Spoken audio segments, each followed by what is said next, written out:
serikat pedagang menjadi cukup ramai. Kelima keluarga itu masih berusaha mencari seorang pria bernama Ding Yan, ketika Misty Pavilion juga turun tangan, mencari kemana-mana seseorang bernama Yang Hai. Namun Misty Pavilion tidak seganas itu dalam pencarian mereka menggunakan metode suap. Selama Anda dapat membuktikan bahwa nama Anda adalah Yang Hai, Anda dapat datang ke Misty Pavilion untuk menerima 1000 koin kristal ungu. Karena kompetisi bela diri akan segera diadakan, ada banyak sekali orang yang datang ke serikat pedagang. Meskipun tindakan dari 5 keluarga dan paviliun berkabut membingungkan banyak orang, kebanyakan orang tetap datang untuk kompetisi bela diri. Dengan cepat, restoran dan penginapan di kota Tianyun penuh sesak. Para prajurit dan tentara bayaran yang datang dari hutan gelap, rawa mati, dan gunung awan semuanya adalah pejuang tangguh. Bahkan di kota Tianyun mereka gelisah, sering kali menimbulkan konflik, dan saling membunuh. Baik siang maupun malam, jumlah pejuang yang bertempur di kota Tianyun sudah lebih dari cukup. Setiap pagi, petugas kebersihan sering kali menemukan mayat baru di selokan. 3 hari lagi tersisa hingga kompetisi bela diri. Pagi-pagi sekali, Zuosu sedang beristirahat dengan mata terpejam, ketika dia mendengar Zuosi berbicara di luar, "Hah, orang tua, kamu sudah datang. Sudah berapa kali kukatakan padamu, jangan panggil aku orang tua di depan orang lain." Dari luar terdengar suara frustrasi Qi Xiao. "Kamu hanya seorang pria tua, itu kebiasaan lama, aku tidak bisa mengubahnya." Zuosi tidak takut padanya, sambil tertawa di luar pintu. Zuosu tiba-tiba merasa gembira dan tiba-tiba berdiri serta bergegas menyambut tamu tersebut. "Akhirnya Anda datang juga," pikirnya. Keluarga Si. Di ruang angkat beban berdiri seorang nenek tua keriput. Dia memegang kuas cat dan membuat beberapa goresan tebal di alis Xian. Xian berdiri diam, memperhatikan dengan seksama tindakan nenek tua itu. Setelah beberapa lama, nenek tua itu menarik kembali tangannya. Dia menatap Xian dengan saksama selama beberapa saat, lalu mengangguk puas. "Selama kunjunganku setiap hari, aku telah mengubah penampilannya sedikit demi sedikit." Bahkan mereka yang dekat dengannya tidak akan menyadari perubahan yang begitu lambat. Penampilannya sekarang sangat berbeda dari sebulan yang lalu, dan tidak akan ada yang bisa mengenalinya. Kulit Xian sekarang jauh lebih gelap, alisnya tebal, dan sosoknya tampak sedikit lebih kekar. Dari penampilannya sebelumnya, dia sekarang terlihat tidak terlalu garang dan lebih tangguh. Baik dari penampilan maupun temperamennya, ada perubahan yang signifikan. Terutama setelah kembali dari hutan gelap, dia tumbuh lebih tinggi dan lebih kuat. Ditambah lagi dia dirapikan oleh tukang menyamar. Dibandingkan dengan saat dia berada di hutan gelap, dia benar-benar tampak seperti orang lain. Si Jian menatap Xian sejenak, lalu mengangguk dan berkata, "Bagus, seharusnya tidak ada masalah." Xian mengamati dirinya sendiri di cermin, dan juga cukup puas. "Baiklah, bukankah kompetisi bela diri sudah dimulai? 3 hari lagi, jadi kamu tidak perlu berlatih keras selama 3 hari ini, santai saja sedikit." Si Jian akhirnya melepaskannya, tetapi tiba-tiba dia memikirkan sesuatu, dan kemudian menegur dengan wajah serius, "Bersantai bukan berarti main-main. Jangan berpikir sejenak bahwa aku tidak tahu apa yang kamu dan Han Zong lakukan bersama. Jika kamu membuang-buang energimu pada wanita, aku akan mengulitimu hidup-hidup. Jangan mengomel lagi." Xian tampak kesal dan berkata, "Aku akan mandi dulu, lalu minum sedikit dengan Han Zong. Apa kau setuju?" "Oke." Paviliun musim semi. Ini adalah restoran yang sangat terkenal di kota Tianyun. Di sini, tidak hanya makanannya yang lezat, tetapi juga ada anggur, Flem, yang terkenal dan populer di seluruh serikat pedagang. Selain itu, paviliun musim semi juga dekat dengan Danau Bulan. Duduk di lantai 3 paviliun musim semi yang terbuka, menyantap hidangan lezat, minum anggur berkualitas, dan menikmati pemandangan yang indah, merupakan kesenangan yang luar biasa dalam hidup. Jika kamu dapat menggendong seorang wanita cantik di lenganmu pada saat yang bersamaan, maka itu disebut kesempurnaan. Namun, tidak sembarang orang bisa mencapai lantai 3 paviliun musim semi. Bahkan jika Anda cukup kaya, tanpa status, Anda hanya akan diizinkan naik ke lantai 2. Lantai 3 paviliun musim semi biasanya diperuntukkan bagi tamu dari 5 keluarga. Hanya mereka yang berasal dari 5 keluarga yang bisa langsung menuju ke lantai 3 saat mereka masuk, pedagang biasa tidak akan mendapat kehormatan seperti itu. Han Zhong membawa Xian ke paviliun musim semi. Setelah mereka tiba, seorang resepsionis yang cantik segera datang sambil tersenyum, "Tuan Han, silakan naik ke atas." Han Zhong menyipitkan matanya saat matanya mengamati gadis itu, dan memuji, "Xiao Feng, benda milikmu jadi jauh lebih besar." Kemudian dia berhenti, dan menatap dengan penuh nafsu ke arah payudara gadis itu. "Anda yang terburuk, Tuan Han, selalu menatap tempat itu." Gadis itu tersenyum malu-malu, memiliki gayanya sendiri. Dia menunjuk ke atas dan berkata, "Ada tamu lain di sana, mereka adalah Tuan dan Nyonya muda dari keluarga Mo dan Ling. Tuan Han, Anda harus bersiap." "Jangan khawatir." Han Zhong tersenyum, dan berhenti menggoda gadis itu. Dia meraih Xian dan membawanya langsung ke lantai 3. "Hei!" Seorang pemuda jangkung mengenakan pakaian prajurit angkatan laut duduk di kursi yang bagus di lantai 3, dan menyipitkan mata ke arah Han Zhong, dan mencibir, "Di sini aku berpikir siapa itu, dan itu adalah anjing keluarga Si." Kursi itu menghadap tepat ke arah Danau Bulan. Di sana duduk 4 orang, 2 pria dan 2 wanita, semuanya tampak sangat menarik. Salah satu di antara kelompok itu tampak angkuh dan sombong, dan itulah Mo Yanyu, namun dia tidak melihat ke arah itu, matanya yang tak bergerak hanya menatap ke arah danau bulan yang bersinar terik matahari, dan tampak seperti sedang linglung. "Oh, jadi ini cacing-cacing dari keluarga Mo, sial sekali." Han Zhong menggelengkan kepalanya, berhenti memperhatikan mereka, dan menyeret Xian untuk mencari tempat yang bagus. Dia berteriak, "Tuan Long, bawakan 4 kendi, flame, dan hidangan yang lezat, cepatlah." "Segera naik." Sebuah suara hangat menjawab dari lantai 2. Saat ini, Mo Yanyu, yang sedang menatap danau bulan, tampak seperti akhirnya terbangun. Dia menoleh dan melirik Han Zhong dan Xian. Dia melemparkan pandangan meremehkan, lalu menoleh ke belakang dan terus menatap air danau. Tidak ada yang tahu apa yang sedang dipikirkannya. Di seberang Mo Yanyu duduk seorang pemuda tampan. Pemuda itu tersenyum ramah. Sambil berbicara dengan salah satu tuan muda dari keluarga Mo, dia juga diam-diam memperhatikan Mo Yanyu, seolah mencoba menarik perhatiannya dengan kata-katanya. Namun dia tidak berhasil. "Shao Feng, Xiao Yu baru-baru ini dihukum oleh ayahku, dia sedang dalam suasana hati yang buruk akhir-akhir ini, jangan pedulikan dia."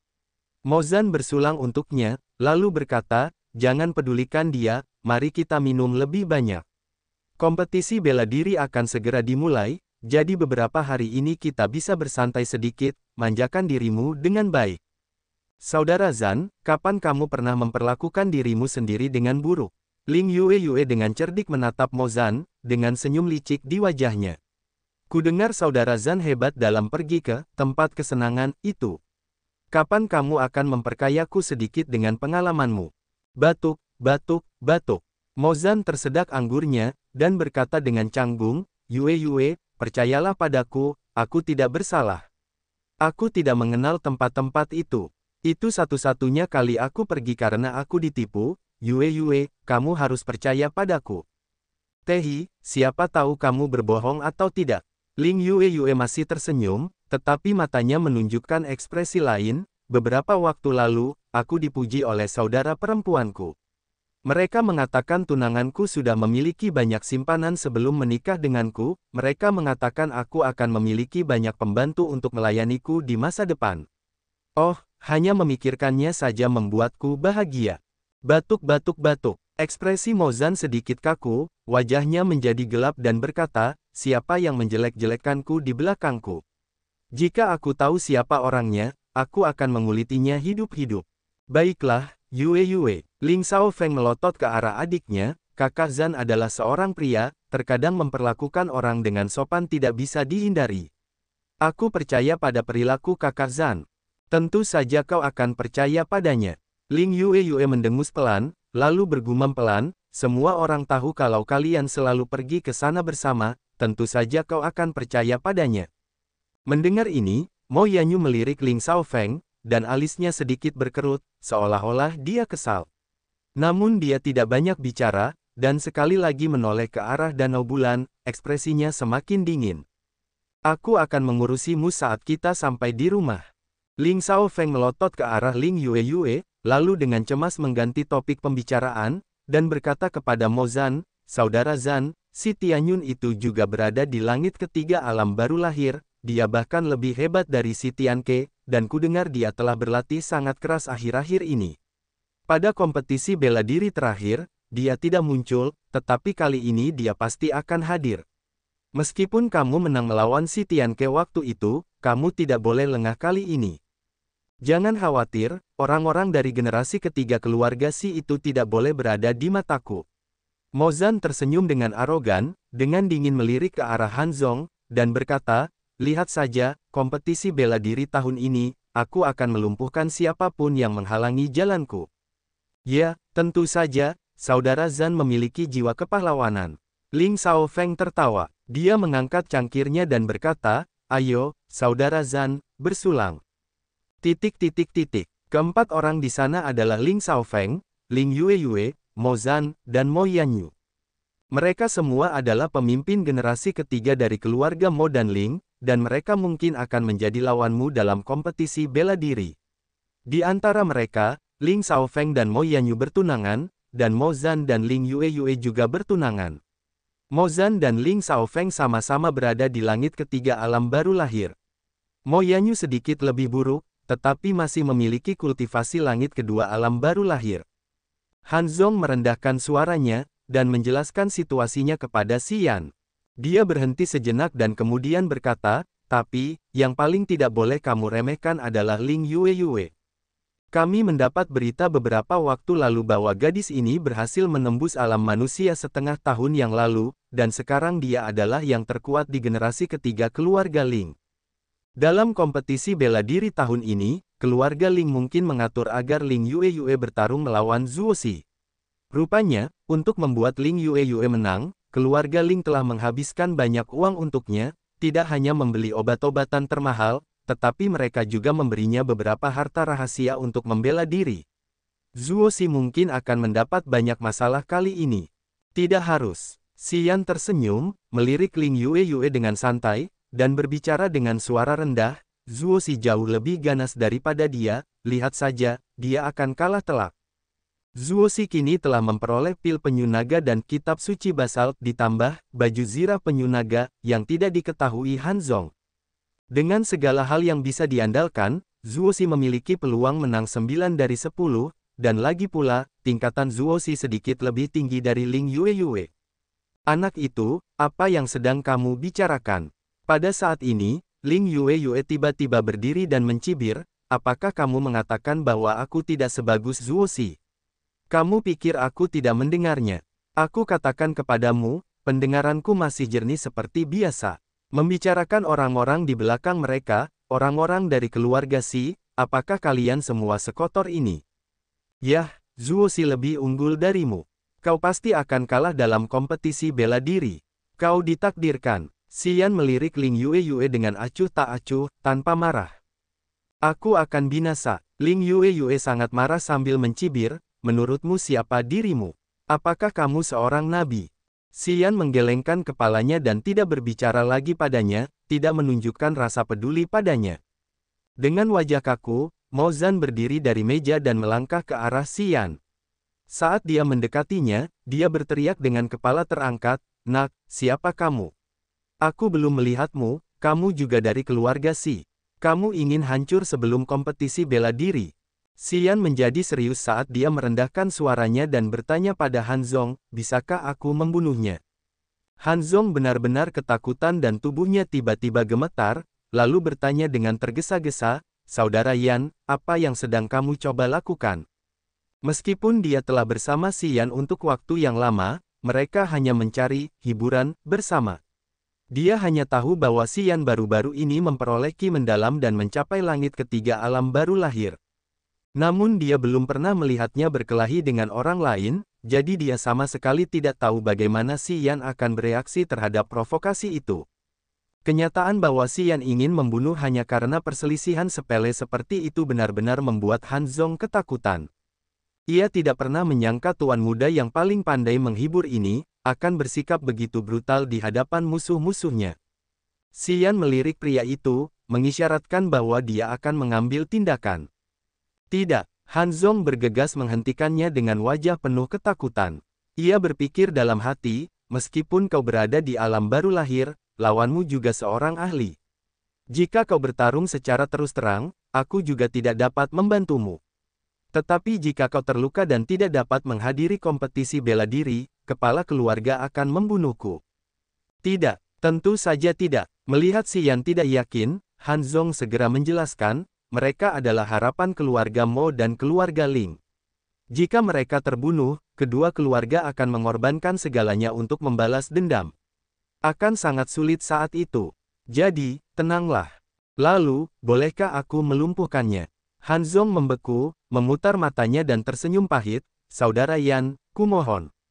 Jika kau benar-benar ingin, maka kau dapat melampiaskan rasa frustrasimu dalam kompetisi bela diri. Siapa tahu, kau mungkin juga dapat memenangkan kembali tambang untuk keluarga Si. Namun untuk saat ini, kumohon jangan bersikap impulsif. Bagus. Xian tidak berbicara lagi, sebaliknya dia menatap Mo Zan di depannya, dan berteriak keras, apa yang kamu inginkan? Nak, siapa kamu? Setelah dia mendekat, Mo Zan tidak melawan, malah menatap Xian dengan dingin, kamu membuat tunanganku tidak senang. Jangan salahkan aku atas kekasaranku jika kamu tidak memberitahuku siapa dirimu. Melihat Mo Zan di sana, Ling Yue duduk di meja, menatap ke arah ini dengan mata dingin dan merasa terkejut. Pendengarannya lebih unggul dibandingkan orang lain, oleh karena itu meskipun Xian dan Han Zong merendahkan suara mereka, dia masih bisa mendengar kata-kata, membunuh, dan melumpuhkan. Siapa gerangan pria sombong itu? Ling Yue merasa bingung. Karena dia tidak tahu siapa Xian, dia memutuskan untuk bersikap hati-hati. Karena kompetisi bela diri sudah dekat, dia menduga bahwa dia adalah seorang ahli yang diundang oleh keluarga Si, jadi dia tidak bisa berbuat apa-apa sekarang. Tuan muda, tolong jangan bertarung di paviliun musim semiku. Aku mohon padamu, oke. Tepat saat itu, manajer Long dari paviliun musim semi membungkuk hormat, saat ia naik ke lantai 3. Di belakangnya, beberapa gadis muda cantik memegang piring dan anggur yang dipesan oleh Han Zong. Kalian akan tahu siapa aku di kompetisi bela diri. Xian tidak repot-repot menanggapinya, tetapi melambaikan tangan kepada gadis-gadis pemalu itu dan berkata, kemarilah. Pamerkan hidanganku, aku ingin makan enak.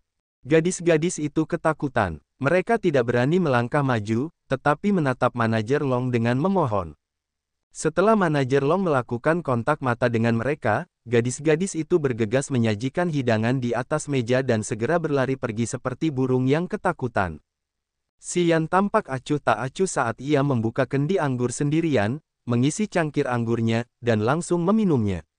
Ia mulai makan, tidak memperhatikan Mo Zan yang masih berdiri di sampingnya. Tuan muda Mo, ini bukan pertama kalinya Anda datang ke paviliun musim semi. Saya selalu bersikap baik kepada Anda. Tolong, jangan membuat keributan, oke? Manajer Long membungkuk sambil membujuk Mo Zan dengan wajah sedih.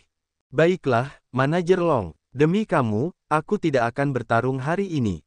Mo Zan menggerutu dan mencibir pada Xian, yang sedang makan dengan gembira, nak, bersiaplah dalam kompetisi. Baiklah, aku tidak sabar. Tanpa mengangkat kepalanya, Xian terus minum, dan mengisi cangkir lain untuk Han Zong. Ayo, Han tua, mari kita minum. Mo Zan menatap Xian dengan marah lalu pergi ke mejanya sendiri. Mo Yanyu memperhatikan ke arah ini selama beberapa waktu. Matanya yang cerah mengamati Xian dengan rasa ingin tahu.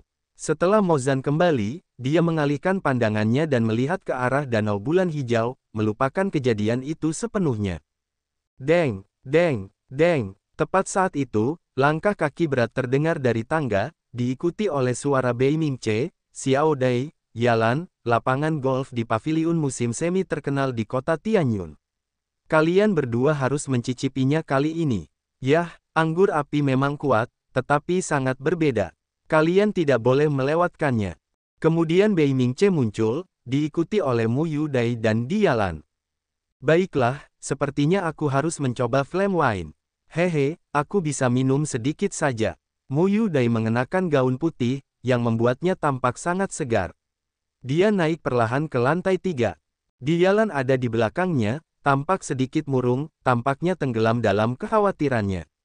Xian, yang sedang minum, menunjukkan ekspresi panik di wajahnya saat mendengar suara itu, tetapi dengan cepat kembali normal. Tanpa melihat mereka, dia terus minum bersama Han Zong dengan kepala tertunduk. Han Zong tercengang saat melihat Mu Yudai dan Dialan, karena dia sedikit khawatir Xian akan membuat masalah lagi. Oh, ada pelanggan di sini. Bei Mingce melirik kedua meja itu, lalu melanjutkan dengan acuh tak acuh, dan semuanya kenalan. Keempat orang termasuk Ling Xiaofeng dan Mo Zan menjadi gelisah, saat mereka melihat Bei Mingce. Mereka nyaris tidak tersenyum dan mengangguk ke arah Bei Mingce sebagai salam. Setelah mengangguk ke arah Bei Mingce, Ling Xiaofeng dan Mo Zan juga melirik ke arah Mu Yudai dan Dialan secara diam-diam, dan menampakkan wajah terkejut di saat yang bersamaan. Han Zong berdiri, dan mengangguk ke arah Bei Mingce sambil tersenyum, "Tuan Muda Ce, Anda tidak sibuk hari ini?" "Hehe, ku dengar Anda jarang keluar rumah akhir-akhir ini." "Baiklah, dua wanita cantik datang dan mencerahkan rumahku, aku merasa sulit untuk pergi." Bei Mingce tersenyum tipis, menatap Xian yang masih minum, dan menoleh ke Mu Yudai, "Mari kita duduk dulu." "Ya, Tuan Muda Ce, silakan lewat sini." Manajer Long tiba-tiba berlari menghampiri dengan wajah penuh senyum, sambil memilih tempat duduk untuk Bei Mingce dan berteriak ke bawah, "Pak Tua Guo, Tuan Muda Ce datang hari ini. Siapkan hidangan dan anggur terbaik. Hati-hati." "Haha, tak perlu dikatakan lagi." Suara tawa keras terdengar dari lantai bawah. Senyum mengembang di bibir Bei Mingce, karena tampaknya, dia puas dengan sikap manajer Long. Dia berkata dengan lembut, "Baiklah, cukup bagus manajer Long. Urus saja urusanmu sendiri sekarang, aku bisa mengurus diriku sendiri." "Bagus. Baiklah, saya akan memasak satu atau dua hidangan untuk Anda sendiri. Namun, saya sudah lama tidak memasak, jadi mohon maaf jika rasanya tidak enak." Manajer Long tertawa. "Saya sangat beruntung." Bei Mingce juga tertawa, "Saya sangat tersanjung karena masakan buatan Anda. Tidak peduli bagaimana rasanya, saya akan memakannya dengan senang hati. Saya terlalu tersanjung, jadi saya akan turun sekarang." Manajer Long membungkuk dan bertanya. "Tentu." Manajer Long kemudian membungkuk untuk pergi. "Aku sudah selesai." Mo Yanyu tiba-tiba berdiri. Ling Xiaofeng dan Mo Zan saling memandang dan berdiri, begitu pula Ling Yue. Ketiganya mengikuti Mo Yanyu dan menuju tangga. Sebelum pergi, Mo Zan menyapa Bei Mingce, "Saudara Ce, jangan terburu-buru. Saya khawatir kita harus pergi dulu." "Ya, hati-hati." Bei Mingce menoleh padanya dengan santai dan terus mengobrol dengan Mu Yudai. Seketika, keempat orang dari keluarga Mo dan keluarga Ling menghilang dari lantai 3. Sambil minum, Xian juga mendengarkan Bei Mingce dan Mu Yudai mengobrol, dan merasa sedikit kesal. Jadi dia berteriak pada Han Zong, "Han Tua, aku sudah selesai. Kamu." Dahulu kala, Han Zong tahu dia tidak senang, jadi dia segera berdiri, dan berkata kepada Bei Mingce, "Tuan Muda Ce, kita harus pergi." "Baiklah." Bei Mingce menanggapi dengan acuh tak acuh tanpa mengangkat kepalanya, dan terus berbicara dengan Mu Yudai. "Ayo pergi." Han Zong menarik Xian, lalu mereka berjalan menuju tangga. Sebelum menuruni tangga, Xian berhenti di sudut, melirik Mu Yudai dan Dialan dengan dingin, lalu menghilang. Bei Mingce tidak merasakan tatapan itu saat dia duduk membelakangi Xian. Begitu pula Mu Yudai, karena dia sedang berbicara dengan Bei Mingce. Hanya Dialan yang mengangkat kepalanya secara acak, dan kebetulan melihat tatapan Xian. Dari tatapan itu, dia melihat sedikit rasa dingin dan cemoohan yang familiar. Dialan terkejut dan tercengang. Setelah sekian lama, dia menggelengkan kepalanya pelan dan mendesah dalam hati, "Kenapa aku begitu bodoh? Bagaimana mungkin pria itu adalah dia? Kecuali matanya, mereka sama sekali tidak mirip. Mereka adalah dua orang yang berbeda. Apa yang sedang kupikirkan? Apa yang salah denganku?" Kota Tianyun, alun-alun Batu Dewa. Sebuah meteorit kecil seukuran bukit berbentuk berlian berdiri tegak di Gladstone Square. Lebih dari separuh meteorit itu terbenam dalam tanah, dan bagian yang terlihat tingginya ratusan meter, membuatnya tampak sangat megah. Legenda mengatakan bahwa ini adalah pecahan meteorit yang jatuh dari langit ribuan tahun yang lalu. Jatuhnya tepat di sini, di mana pada saat itu belum ada kota Tianyun, tetapi hanya sebidang tanah kosong.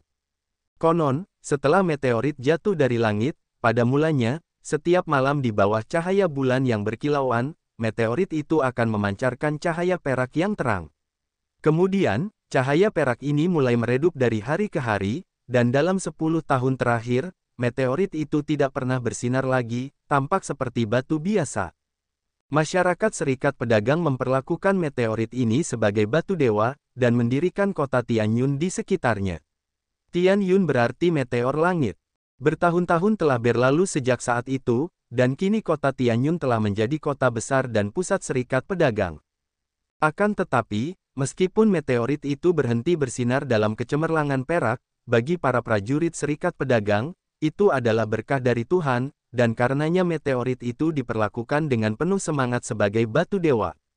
Alun-alun batu dewa juga dibangun dari meteorit itu. Di Serikat Pedagang, banyak pasangan akan datang ke alun-alun batu dewa dan mengucapkan sumpah mereka, dengan batu dewa sebagai saksi suci cinta mereka.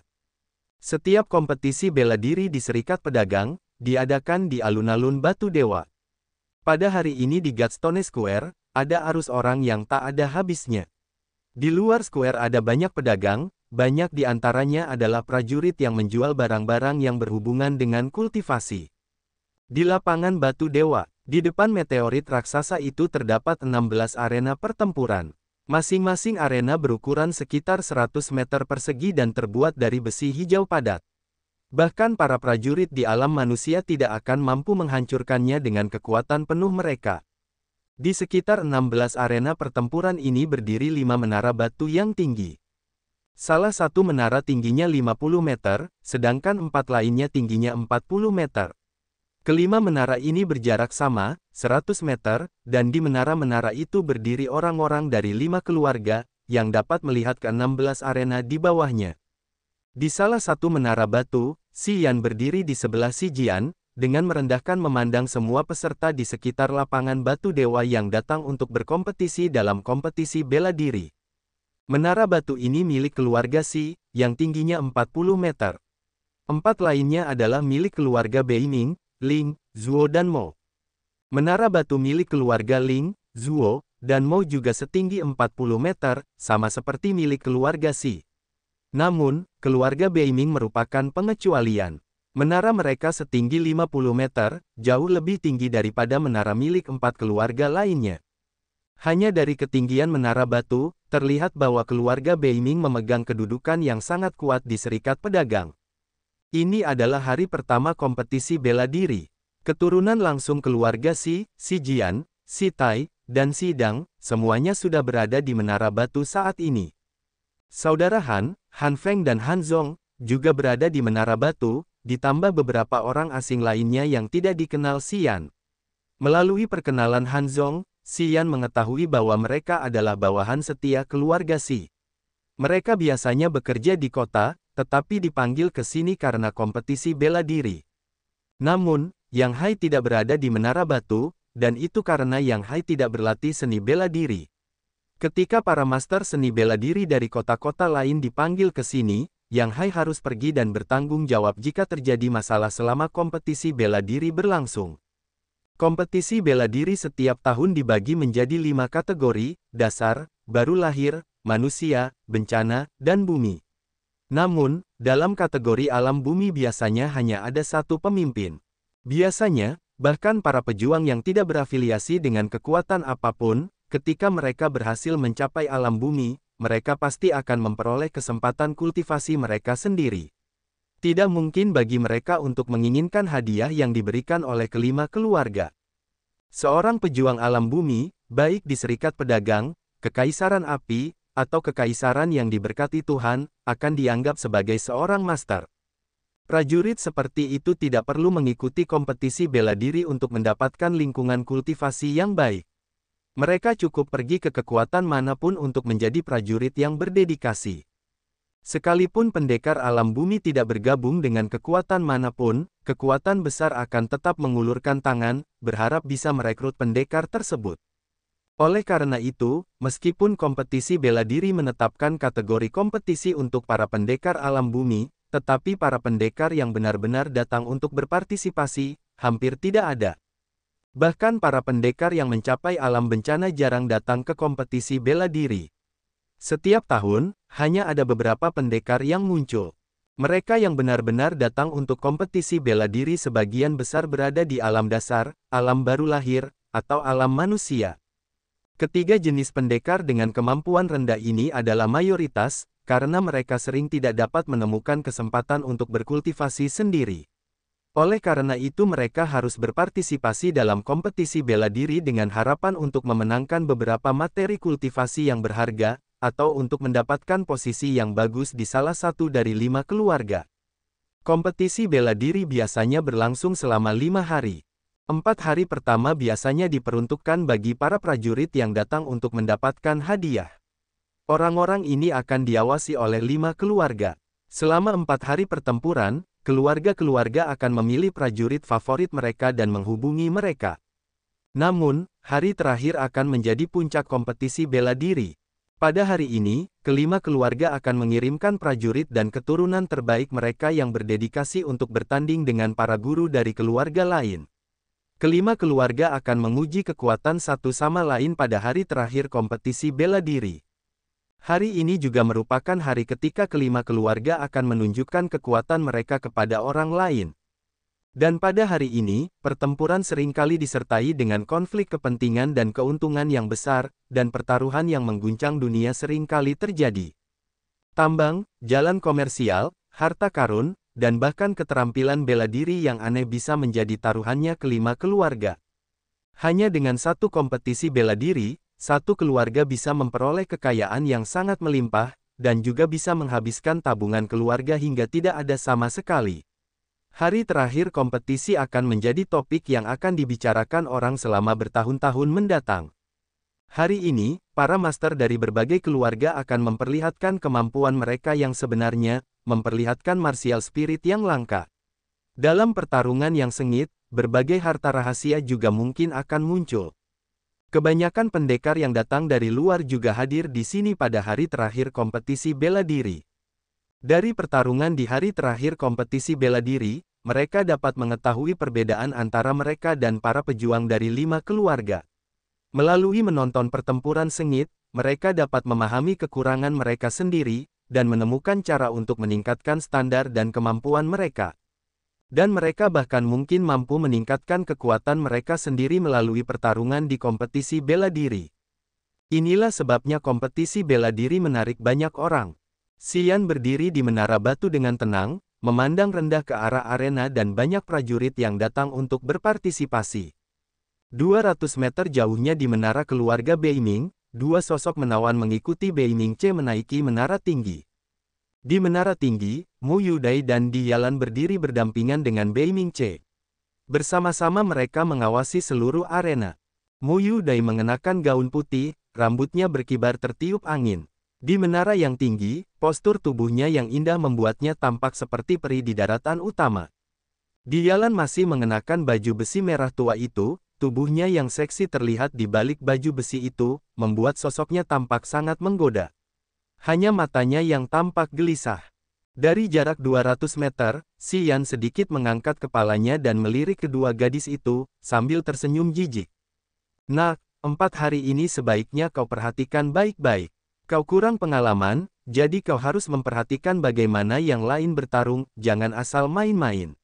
Saat Si Jian memergokinya sedang menatap kedua gadis di menara keluarga Beiming, dia mendengus karena merasa tidak senang. Wanita ada di mana-mana, dan dengan apa yang kau miliki, wanita mana yang tidak bisa kau dapatkan di masa depan. Jangan teralihkan sebelum kau menjadi kuat. Ya, aku tahu apa yang kulakukan. Si Yan mengangguk. Saudaraku, Crow dari paviliun berkabut datang menemuimu. Si Tai, yang berdiri di dekat pintu masuk tangga menara batu, tiba-tiba berteriak. Crow, keterkejutan melintas di wajah Si Jian. Dia terdiam sesaat, tetapi kemudian mengangguk, undang dia. Kakek, bagaimana keadaan di paviliun berkabut? Xian merendahkan suaranya dan bertanya dalam hati. Si Jian mengangguk pelan dan berkata, kamu seharusnya tidak terlalu peduli tentang ini, jangan sebutkan itu lain kali, mengerti? Baiklah, Melihat ekspresinya, Xian tahu bahwa Zuo Su dan dia pasti sudah menyelesaikan semua detailnya. Namun, karena Han Feng dan semua prajurit yang berdedikasi berada di menara, Xian bingung apakah keluarga Xi mengirim seseorang untuk membantu Qi Xiao di paviliun berkabut atau tidak. Crow tersenyum sambil berjalan dengan tenang di samping Xi Jian, dan berkata, "Kepala keluarga Xi, aku datang untuk meminta bantuanmu. Aku ingin tahu di mana putramu yang Hai sekarang, aku ingin mengundangnya ke Misty Pavilion. Apakah itu tidak apa-apa?" Yang Hai, ekspresi Xi Jian menjadi gelap saat dia mendengus, tetapi berkata dengan bingung, "Paviliun berkabut telah berusaha menemukan orang bernama Yang Hai di mana-mana, apa yang coba kamu lakukan?" "Seorang teman saya datang dari laut tak berujung. Kerabatnya yang lebih tua telah kehilangan seorang bayi beberapa waktu lalu. Bayi itu bernama Yang Hai, jadi mereka meminta saya untuk mencarinya. Karena itu saya meminta bantuan Anda, Guru Xi." Jantung Xi Jian berdebar kencang dan matanya memancarkan ekspresi aneh yang tidak diketahui.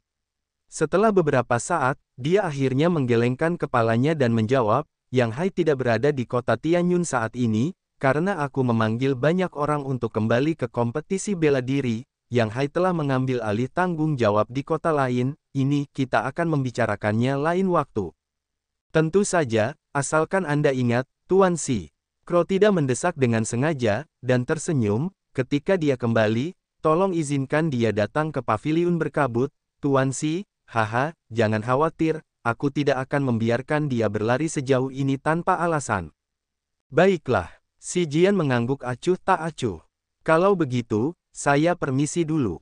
Crow tidak tinggal lama di sana, dan setelah semua masalah dinegosiasikan, dia langsung pergi. Tanda hubung tanda hubung tanda hubung. Musik yang merdu dan menenangkan datang dari menara keluarga Beiming. Suara alam yang menghangatkan hati langsung bergema di setiap sudut Gladstone Square. Mu Yudai duduk bersila di menara batu keluarga Beiming, asyik memainkan sitar. Banyak pendekar yang datang ke kompetisi bela diri, tertarik dengan musik halus ini, dan ekspresi mereka penuh dengan ketertarikan saat mereka menatap menara batu keluarga Beiming. Di sebelah Mu Yudai ada Beiming Ce, ekspresinya penuh dengan kebanggaan, dan sudut bibirnya menunjukkan sedikit rasa jijik terhadap semua makhluk hidup. Dia berdiri di sana dan menerima tatapan kagum dan iri dari banyak prajurit. Musik Mu Yudai bagaikan aliran sungai pegunungan, mengalir ke dalam hati para prajurit, seakan membersihkan jiwa mereka. Hanya dengan satu nyanyian saja, para pendekar terpesona, wajah mereka tercengang. Kemudian pada saat ini, Beiming Sang tiba-tiba terbang dari menara tinggi, sosoknya yang luar biasa melayang secara ajaib di langit di atas lapangan batu dewa, seperti dewa yang memandang rendah semua manusia. Dia berteriak, "Kompetisi bela diri, resmi dimulai." Berjalan di udara, prajurit alam langit, banyak prajurit berteriak satu demi satu, ekspresi mereka kagum, terkejut oleh kemampuan yang ditunjukkan oleh Beiming Sang. Di bidang kompetisi bela diri, puluhan prajurit dari berbagai alam bersaing dengan penuh semangat di berbagai area. Aliran cahaya aneh meledak di lapangan satu demi satu, seolah-olah ular ajaib sedang bergerak di atas lapangan kompetisi. Para peserta mempertunjukkan segala macam keterampilan bela diri yang langka, bahkan ada yang mengejutkan orang-orang dari 5 keluarga besar. Di gedung tinggi milik keluarga Xi, berdiri di samping Xi Jian, mata Xian berbinar saat ia menatap para prajurit yang sedang bertarung satu per satu. Sebagai kepala keluarga, Xi Jian berdiri di sampingnya dan menjelaskan untuknya. Selama Xian memperlihatkan minat pada satu bidang kompetisi, Xi Jian akan segera menguraikan kekuatan kedua belah pihak, tingkat keterampilan bela diri mereka, strategi bersaing mereka, dan juga mengajarinya cara terbaik untuk memenangkan pertarungan. Di dalam bangunan batu, Xi Tai juga menggambarkan situasi di lapangan pertandingan, menjelaskan berbagai keterampilan bela diri, kelebihan dan kekurangannya, kelemahan lawan, dan cara mengalahkannya. Sebagai pemimpin keluarga Xi Jian dan Xi Tai jarang berbicara pada hari biasa, tetapi hari ini mereka hampir tidak pernah berhenti berbicara. Xi Yang dan Xi Tianxiao juga berdiri di sudut, sementara Xi Yang mengarahkan para prajurit di lapangan pertandingan kepada Xi Tianxiao, yang kemudian mengangguk dan bertanya sesuai dengan itu. Beberapa menteri yang kembali dari kota lain, dan para ahli dari cabang keluarga mereka, semuanya mengamati bangunan batu itu dengan tenang. Saat mereka melihat Si Jian menjelaskan kepada Xian dengan sepenuh hati, mereka menjadi sangat bingung. Feng tua, siapa anak itu? Mengapa kepala keluarga memperlakukannya dengan sangat istimewa? Berdiri di samping Han Feng, Kulong mengamati mereka cukup lama, dan akhirnya tidak dapat menahan diri untuk bertanya kepadanya tentang Xian. Kulong adalah salah satu menteri keluarga Si yang berada di langit pertama alam nirvana. Karena dia ditempatkan di kota lain, dia tidak tahu banyak tentang berita terbaru tentang Xian. Melihat Si Jian begitu menekan Xian, dia jadi bingung. Itu Tuan Muda Yan. Han Feng tampak acuh tak acuh, sambil melirik Kulong dan berkata, orang yang dulu selalu absen dari rumah dan sibuk mempelajari peninggalan bersejarah itu. Ya, putra Yang Hai dan Nona King. Itu tidak mungkin. Kulong benar-benar terkejut, dan bertanya dengan heran, Tuan muda itu tidak pernah berlatih seni bela diri, bukan? Sejauh yang saya tahu, dia lebih tertarik pada hal-hal aneh dan tidak pernah tertarik pada seni bela diri. Mengapa kepala keluarga memperhatikannya? Tuan muda Yan bukan lagi orang yang dulu. Han Feng menyipitkan matanya, dan berkata dengan santai, sebaiknya kau berusaha sebaik mungkin jika Tuan muda Yan memintamu melakukan sesuatu. Itu akan menjadi kepentingan terbaikmu. Meskipun Han Feng tahu banyak, dia hanya berbicara sedikit. Dia tidak akan mengatakan apapun jika Kulong bukan teman baiknya. Kulong tahu karakter Han Feng, dia terkejut mendengar ucapan Han Feng, dan setelah terdiam cukup lama, dia mengangguk pelan. Dia masih bingung, tetapi menyadari bahwa Xian disukai oleh kepala keluarga, dia memutuskan untuk mencoba dan mendekati Xian. Selain Kulong, banyak menteri dan keluarga cabang Si lainnya juga diam-diam mendiskusikan tentang Xian, karena mereka semua bingung mengapa kepala keluarga begitu memperhatikan anak laki-laki yang tidak dikenal itu. Tak lama kemudian Xian dikenal oleh semua orang. Anak laki-laki ini, yang tidak pernah diperlakukan secara khusus selama 17 tahun, kini menjadi pusat perhatian keluarga Si. Kakek, apakah Xiaoyan benar-benar menjadi seorang pejuang? Dan apakah dia telah mencapai langit ketiga alam baru lahir? Melihat Si Jian begitu menyayangi Xian, Si Tianke, yang berdiri di samping Si Tai, akhirnya bertanya. Si Tai melirik mereka sekilas, lalu mengangguk, hebat, Xian memang hebat.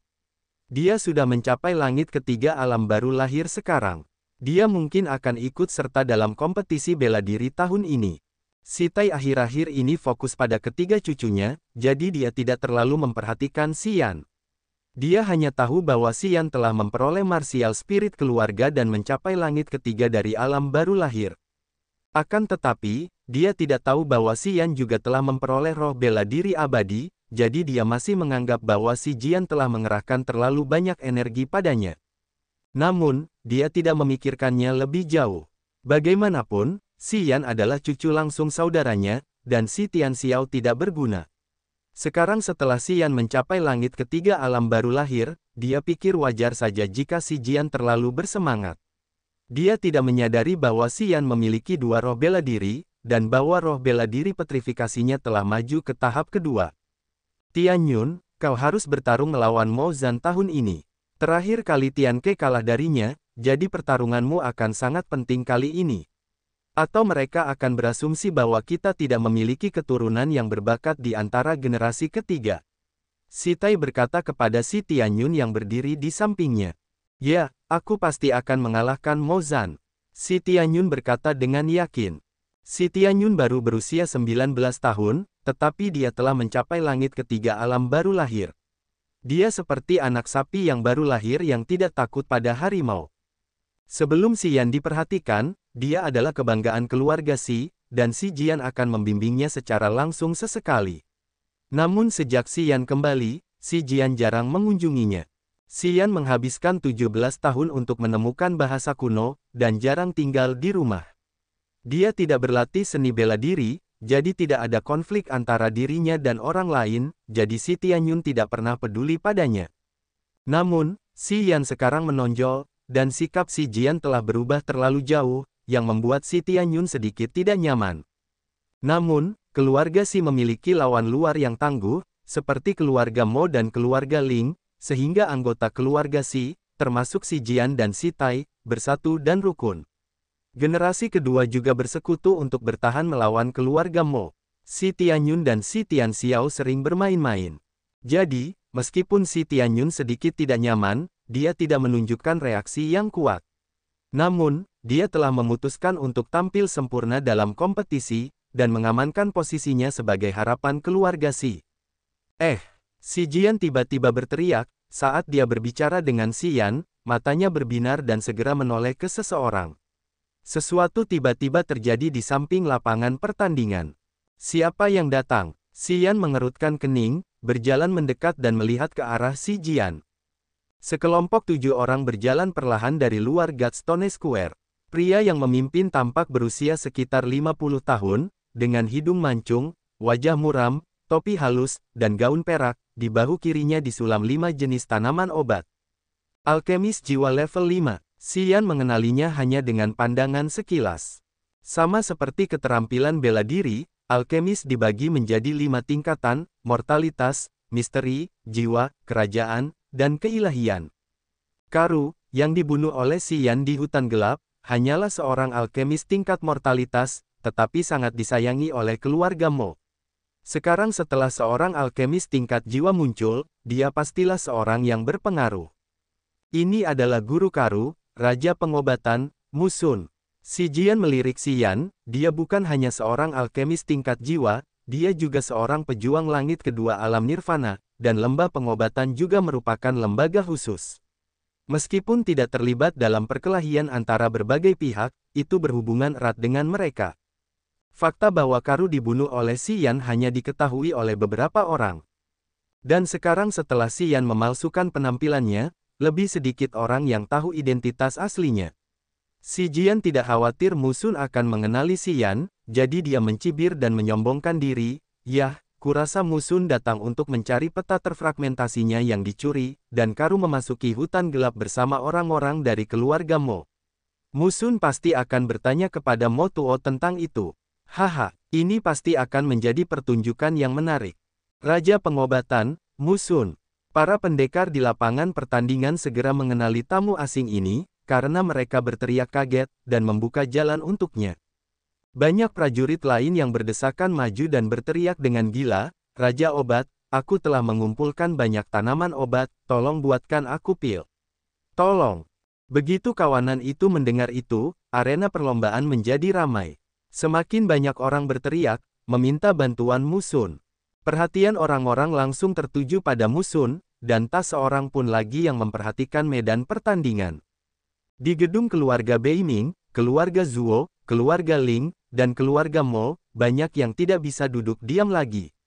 Banyak ahli bergegas turun dari gedung atas izin tuan mereka dan berlari ke Mu Sun untuk mengundangnya menonton kompetisi di gedung mereka. Tanpa izin Si Jian, Si Tai juga bergegas turun. Tiba-tiba, Raja Tabib Mu Sun dikerumuni oleh para anggota inti dari 5 keluarga besar, wajah mereka penuh dengan senyuman, berharap Mu Sun mau pergi bersama mereka. Mu Sun akan pergi ke keluarga Mo. Hehe, tapi tidak ada hal baik yang akan terjadi. Si Jian menyombongkan diri. Sesuai dengan yang diharapkan, mengabaikan Mo Chaoge yang datang untuk mengundangnya, Mu Sun segera berjalan menuju gedung keluarga Mo tanpa bersuara, dengan wajah kaku. Mo Chaoge tidak berani marah, dan mengikutinya sambil tersenyum dan membungkuk. Kepala keluarga Mo, bagaimana kabar muridku yang tercela, Karu? Setelah menaiki menara batu keluarga Mo, Mu Sun bertanya langsung. Suaranya tidak keras, tetapi semua orang di lapangan batu dewa mendengarnya dengan jelas. Berdiri di menara batu keluarga Mo, Mo Tuo merasa sangat cemas. Ditanya terus terang di depan umum oleh Mu Sun, Mo Tuo merasa malu. Dia ingin menghadapinya secara pribadi, tetapi ternyata Mu Sun punya pikiran lain. Karena didesak keras, Mo Tuo harus menjawab dengan keras, "Tuanmu, Karu sudah lama meninggal. Saya juga tidak tahu siapa yang membunuhnya." Mu Sun berdiri gagah di pagar menara batu, sehingga sosoknya dapat dengan mudah terlihat begitu para prajurit di dasar menara mengangkat kepala mereka. "Mati!" Mu Sun mencibir dan berkata dengan nada sarkastis, "Kepala keluarga Mo benar-benar punya cara. Mengetahui bahwa muridku yang tercela mencuri peta harta karunku, kau mengundangnya untuk mengunjungi serikat pedagang dan membunuhnya di tengah jalan, jadi kau mendapatkan peta itu. Sekarang kau pura-pura tidak tahu apa-apa. Kau benar-benar kepala keluarga. Nah, apakah kau mendapatkan semua harta keluarga Mo dengan cara ini? Haha, seluruh serikat pedagang tahu metode kepala keluarga Mo. Di atas menara keluarga Si Jian tertawa terbahak-bahak dan bersorak gembira, banyak harta benda keluarga Si dirampas di bawah taktik kepala keluarga Mo. Si Jian, 200 meter jauhnya, Mo Tuo menatap Si Jian dengan marah, ini bukan urusan keluarga Simu. Berhenti bicara omong kosong. Mengabaikannya, Si Jian melanjutkan, tentu saja itu bukan urusan kita. Aku hanya mengatakan yang sebenarnya, jangan terlalu emosional, kepala keluarga Mo. Berdiri di samping Si Jian, Si Yan tersenyum diam-diam dan untuk pertama kalinya, dia merasa lelaki tua ini menarik dan tahu bagaimana cara menyerang seseorang saat dia sedang terpuruk. Karena tidak dapat berbuat apa-apa terhadap Si Jian atau marah padanya, Mo Tuo hanya bisa tersenyum kepada Musun dengan rendah hati dan menjelaskan, saya tidak tahu Karu telah mencuri peta harta karunmu ketika kami mengundangnya ke rumah kami. Dan mengingat dia adalah muridmu, kami mengirim orang untuk menjemputnya. Kami benar-benar tidak tahu itu. Tuanmu, jangan salahkan keluarga Mo. Kesalahan. Wajah Musun berubah muram, dan dia mencibir, keluarga Momu pasti sudah mengirim orang untuk menjemputnya jika kau tidak tahu bahwa dia mencuri peta harta karunku. Lembah obat berjarak ribuan mil dari serikat pedagang. Siapa yang akan percaya bahwa kau melakukan perjalanan sejauh ini hanya untuk keterampilan penyulingan kelas 2 Karu, tetapi tidak untuk peta harta karun? Mo Tuo tidak berdaya dan menjelaskan, ya, itu karena keahliannya. Kepala keluarga Mo, aku tidak butuh alasan lagi darimu. Aku tidak peduli Karu mati atau tidak. Kembalikan saja peta harta karunku padaku dan aku akan segera pergi. Aku tidak tertarik untuk menimbulkan masalah. Musun menjadi tidak sabar. Peta harta karun itu sebenarnya tidak ada di tanganku. Karena Anda, kepala keluarga Mo, tidak ingin mengembalikan peta itu, saya tidak punya hal lain untuk dikatakan. Musun menggerutu dan berjalan keluar, sambil berkata dengan dingin, meskipun kami, lembah kedokteran, tidak terlibat dalam perebutan kekuasaan di berbagai negara, kami tidak akan diganggu seperti yang Anda inginkan. Kepala keluarga Mo, sebaiknya Anda bersikap baik. Seketika itu juga, Musun langsung menuruni menara bersama orang-orangnya. Tuanmu, Anda dipersilakan untuk mengunjungi keluarga Si kapan saja. Kami memahami semua yang Anda bicarakan. Suara Si Jian datang dari menaranya, yang nadanya dapat dipahami oleh semua orang. Saat berjalan menyusuri gedung keluarga Mo, Musun menatap Si Jian dan mengangguk, saya yakin kita akan memiliki kesempatan untuk bekerja sama. Tolong jangan tolak saya jika saya meminta bantuan dari keluarga Si. Saya, Si Jian, membenci orang-orang yang selalu bermain trik. Merupakan suatu kehormatan untuk bekerja untuk tuanmu. Si Jian tertawa keras dan memberi hormat dengan tangan terkepal. Terima kasih, kepala keluarga Si. Musun mengangguk dan menatap dingin ke arah Mo Tuo, yang berwajah jelek, dan meninggalkan lapangan batu dewa bersama orang-orangnya. Di lapangan batu dewa, kompetisi telah terhenti cukup lama. Baru setelah Musun pergi, kompetisi dilanjutkan. Kompetisi hari ini menjadi lebih menarik setelah kunjungan tak terduga Musun. Segera setelah Musun pergi, orang-orang mulai berdiskusi dengan ribut dan segera mengetahui keseluruhan cerita. Akibatnya, sedikit nada cemoohan dan kebencian dapat terlihat di antara orang banyak setiap kali nama keluarga Mo disebutkan. Banyak di antara mereka yang berencana untuk bergabung dengan keluarga Mo berubah pikiran, sehingga keluarga Mo kehilangan banyak ahli potensial. Kuluo, manajer paviliun berkabut, juga berada di arena kompetisi. Dia melihat konflik antara Musun dan Mo Tuo. Sebelum kompetisi berakhir, Kuluo diam-diam berangkat ke paviliun berkabut, yang tidak jauh dari alun-alun batu dewa. Tanda hubung tanda hubung tanda hubung. Saat senja, di sebuah ruangan terpencil di Misty Pavilion, Kuluo membungkuk dan menceritakan seluruh ceritanya kepada Xia Xinyan. Setelah Kuluo selesai berbicara, Xia Xinyan mengerutkan kening dan berpikir sejenak, lalu berkata, jika memang seperti yang dikatakan Musun, maka bagian lain dari peta yang terfragmentasi itu pasti ada di tangan Mo Tuo. Aku datang ke sini untuk gerbang langit, jadi aku tidak peduli dengan siapa aku harus bekerja sama. Kuluo, pergilah ke keluarga Mo malam ini, dan beritahu mereka kita dapat berbagi peta dengan mereka dan bekerja sama untuk menjelajahi gerbang langit. Aku mengerti. Ku Luo mengangguk. Raja Suraxiao Hanyi akan tiba dalam waktu setengah bulan, dan kamu masih belum menemukan orang yang tepat.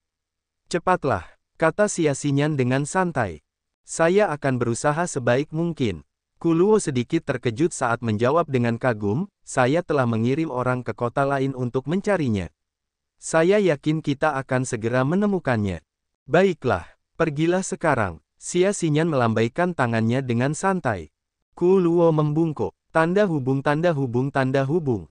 Malam itu, Ku Luo mengunjungi keluarga Mo sendirian, meminta untuk bertemu Mo Tuo. Mo Tuo terlalu marah, tetapi karena Ku Luo datang, dia harus memberanikan diri untuk menemuinya. Setelah Ku Luo mengungkapkan tujuannya, Mo Tuo menggelengkan kepalanya sambil tersenyum pahit, peta harta karun itu benar-benar tidak ada di tanganku. Aku tidak bisa menawarkan apapun kepadamu bahkan jika aku ingin bekerja sama denganmu. Kepala keluarga Mo, tuanku ingin bekerja sama denganmu dengan tulus. Untuk membuka gerbang langit, kami membutuhkan peta yang lengkap. Dengan kerjasama kita dapat segera bertindak. Tolong pikirkan baik-baik. Ku Luo tampaknya tidak mempercayainya saat dia menjadi serius. Dia menduga bahwa Mo Tuo mungkin sudah memiliki rencana tentang paviliun berkabut, jadi dia menjadi sedikit marah. Itu sama sekali bukan di tanganku. Jangan percaya pada Musun. Mo Tuo juga tidak tampak senang, jadi dia berbicara dengan nada tidak menyenangkan, silakan pergi sekarang Tuan Ku Luo. Aku harus mempersiapkan diri untuk kompetisi bela diri. Mohon maaf. Tanda hubung tanda hubung tanda hubung. Tengah malam, Ku Luo kembali ke paviliun berkabut dan menceritakan apa yang dikatakan Mo Tuo kepada Xia Xinyan. Ada dua bagian peta harta karun, salah satunya ada di tanganku. Karena keluarga Mo tidak mau bekerja sama, mereka pasti ingin memilikinya sendiri. Kurasa keluarga Mo akan segera bertindak. Mata Xia Xinyan tampak dingin saat dia menambahkan, aku menunggu keluarga Mo untuk mengambilnya. Mereka tidak akan bekerja sama dengan kita dengan jujur, oleh karena itu kita harus memberi mereka pelajaran. Nona, bagaimana kalau kita ambil peta itu dari keluarga Mo? Tanya salah satu pria besar di belakang Xia Xinyan. Aura pembunuh terpancar dari lelaki besar itu, membuat Ku Luo sangat ketakutan. Tidak apa-apa, lagi pula ini bukan rumah kita sendiri. Patuhi aturan. Jika kelima keluarga besar bersekutu, itu akan jauh lebih merepotkan. Namun, ketika Raja Suraxiao Hanyi tiba dan keluarga Mo masih tidak mundur, kita akan mengambil tindakan. Xia Xinyan mengamati dengan acuh tak acuh. Baiklah, pria besar itu mengangguk, tidak berkata apa-apa lagi. Baiklah, Ku Luo, pergilah dan selesaikan urusanmu. Kamu dapat mengirim pesan secara diam-diam bahwa aku memiliki separuh peta lainnya. Dan aku akan menunggu mereka. Xia Xinyan tersenyum, siapapun yang datang untuk mengambil peta, harus memiliki separuh lainnya. Saya mengerti, tanda hubung tanda hubung tanda hubung. Di malam yang pekat, di keluarga Zuo. Zuo Su dan Qi Xiao sedang berdiskusi di ruang rahasia dengan suara pelan.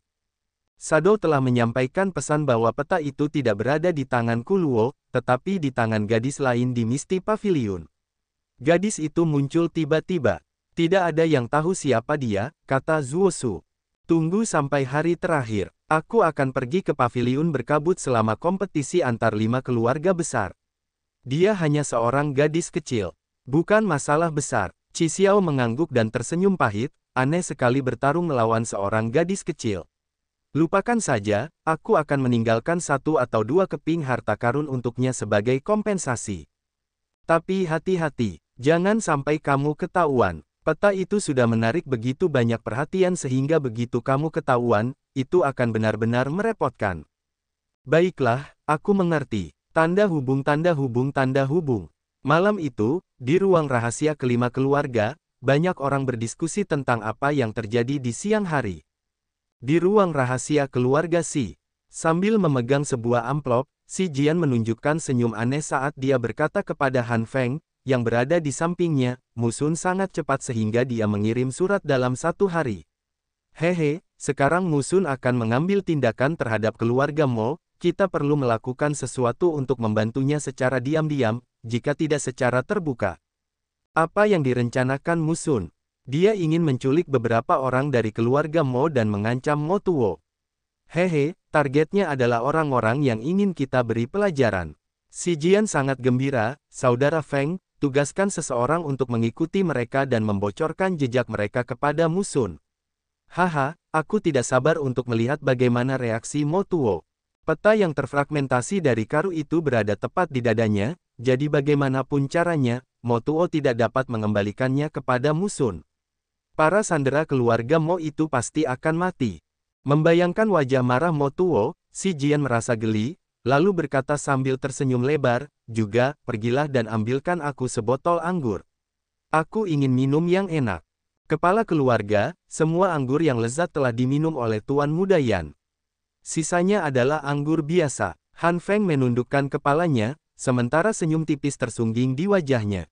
Bajingan kecil itu. Xian menepuk sandaran tangan dan mengumpat sambil tertawa, bajingan itu benar-benar kurang ajar. Bagaimana mungkin dia bisa menghabiskan anggurku? Aku akan mencabik-cabik kulitnya jika dia tidak tampil bagus dalam kompetisi bela diri. Dengan petrification martial spiritnya di tahap kedua, tidak ada prajurit dari Naschen Realm yang bisa mengalahkannya. Hampir bisa dipastikan bahwa Yang Master Yan akan memenangkan kompetisi. Pasti, yah, itu benar. Si Jian tertawa terbahak-bahak karena senang.